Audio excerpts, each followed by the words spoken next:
Well, this video is brought to you by no one. There are no sponsors.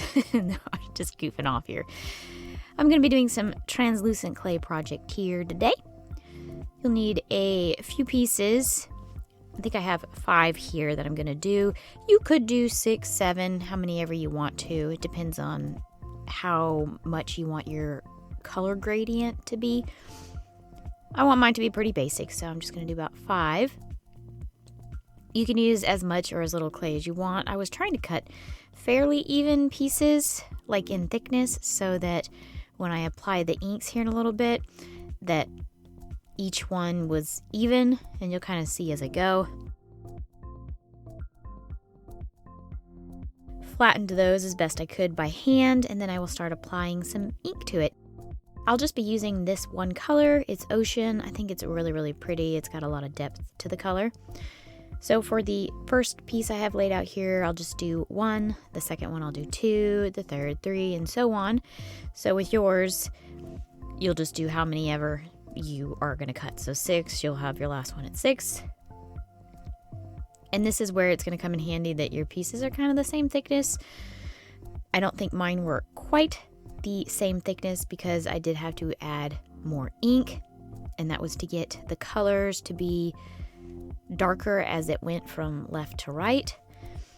So I will have to kind of touch up a few of those, but I'll kind of show you what I'm doing here.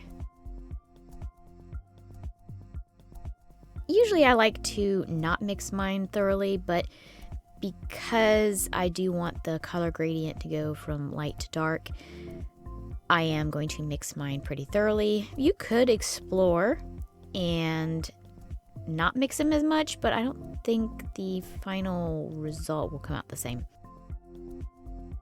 So here's where I'm gonna have to fix a couple of mine. I like the first one because it's pretty light, so I don't really need to add anything to that. It's really the last 4. I was kind of unsure about the second lightest color. It was just all depending on how dark I could get the last 3. So I kind of just worked on that, put a few more drops on there. Again, spread out the color, mixed it really good. And I liked the first and the second one. Of course, the middle 2 there, a little bit off, and I think that the last one needs to be slightly darker in order to have a better contrast with the other ones. So just kind of play with yours. It depends on what color you choose also. Sometimes they'll go as dark as they can go, and that's pretty much it, depending on if you choose a light color. But I really liked this color gradient. And with each of those, I did take and roll it through my pasta machine. Of course, you can do yours as thick as you want, but they do need to be kind of thin. So I rolled mine out on a 6.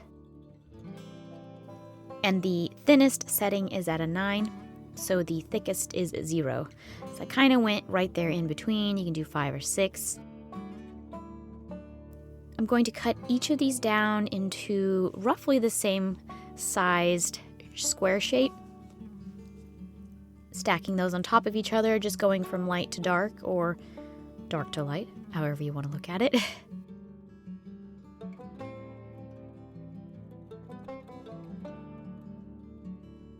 Really, I kind of eyeballed it, so I am going to have to kind of cut each square down just a little bit more, but it's no biggie. I'm not really worried about the scraps either because I'll show you what I'm going to do with those. You could make something out of the scraps or kind of do what I'm going to do. Just kind of simplifies things so you don't have to worry about making something right away. Just keep stacking those.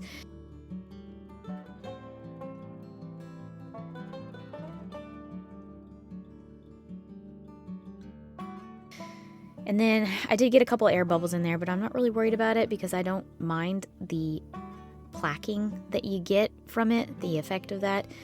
I kind of like the way it looks in a piece, and the end result actually didn't have as much plaquing as I thought it was going to. But you can always just kind of work out the air bubbles if you want to, if they bother you. Totally yo deal, whatever you want to do. I'm flattening mine a little bit, and that's so that I can roll it up. I decided, you know what, I don't know if it's going to really make a huge difference, but I want it to go from corner to corner. If you don't want to have any clay waste, because I will cut off the ends here in a minute, then you can just go from one side to the other. I figured this was going to kind of give me a wider circular base to start with instead of going the other way and rolling it up. But you can explore and experiment because that's kind of what it's about. There are so many different ways you can do things, and maybe just one slight turn to the left or the right and you just kind of come up with something different. So just ideas for you, just showing you what I play around with and things that I imagine and dream up. Just rolling it just a little bit just to kind of get everything mushed together. Cutting off the ends. Looks really pretty like this. I don't know what it reminds me of, but looks kind of pretty. Of course, save all of your scraps. And then I'm going to gently roll it flatter. It's not going to be super, super flat, but it's going to come out pretty flat. I'm taking my time and just kind of rolling it slowly to get the clay flattened.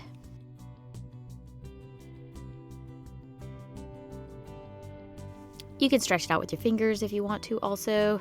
I think the ends there weren't quite as flat as the middle part, so it's all good though. If you wanted to go even flatter, you could. I think the flatter you go, the more intricate the pattern would probably be. But I just kind of left mine pretty thick. It did end up like cracking and breaking. It's because it was really thick and I was pushing it together, but I'm not really concerned about it.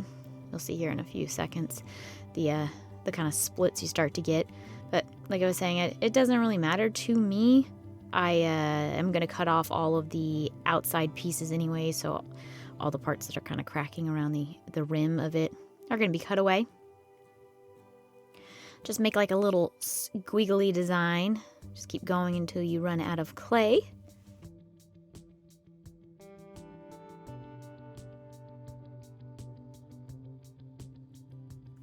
Something about this ocean color kind of just draws me in. I don't know.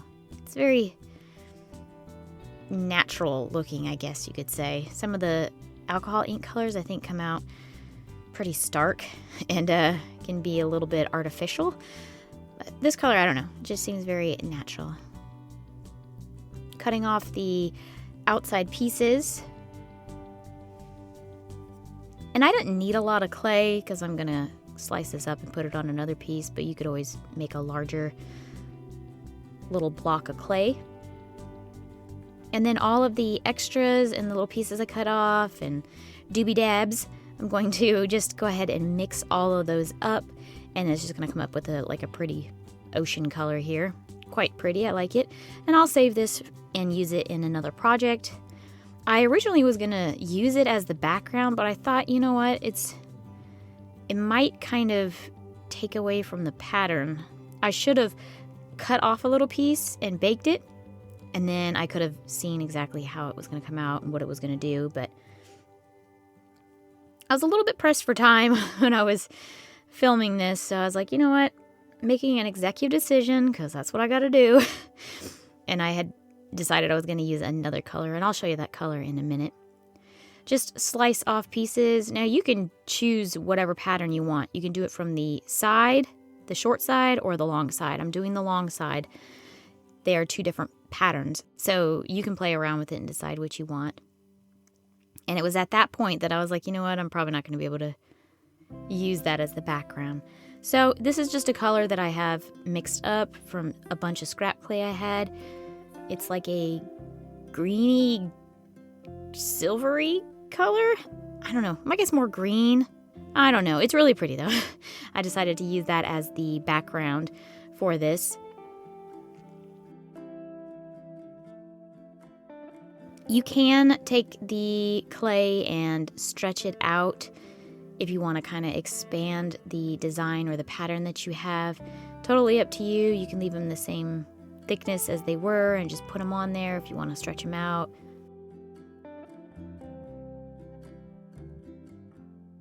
And then I'm just kind of deciding how I want to lay out my pattern, if I wanted to do it side by side or if I just kind of wanted a completely random doodab here and to kind of have them overlap. I think it would have been pretty to kind of do it both ways and just, I don't know, sometimes I'm like, it has to be a pattern, it has to be even and straight, and other times I'm like, wow, let's go wild, guys, just start stacking that clay on top of each other, no matter. But you have fun at this point, and you can kind of lay out yours however you want to, of course. You can go, like I was kind of starting to do, make the lines go one way and then make the other lines go up and down. You totally just do whatever makes you happy.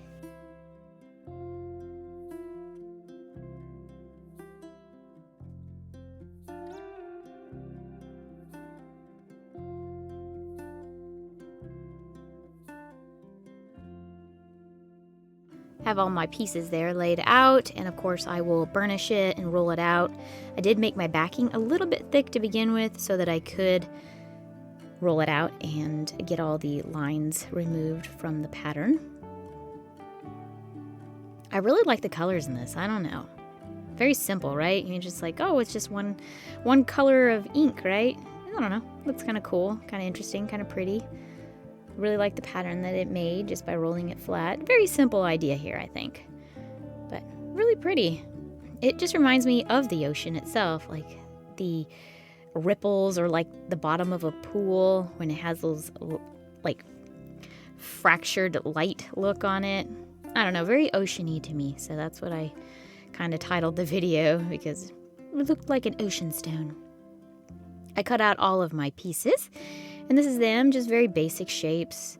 I just love it. It looks very blurred in there. And so that's kind of why I think it looks like the ocean too.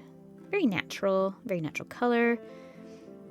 I'm not really so fond of this shape that I cut out with just a little teardrop in the middle. I was working with it. I was trying to figure out what to do, but I liked these much better. Just a very simple cutout. I don't know, it just has a lot of depth to it, I think. And I always get these like little pieces of pink in mine. I don't even know where it comes from. I didn't have any of the other inks out. I don't know. And then this was all of the pieces I had left from the scraps after cutting out my pattern.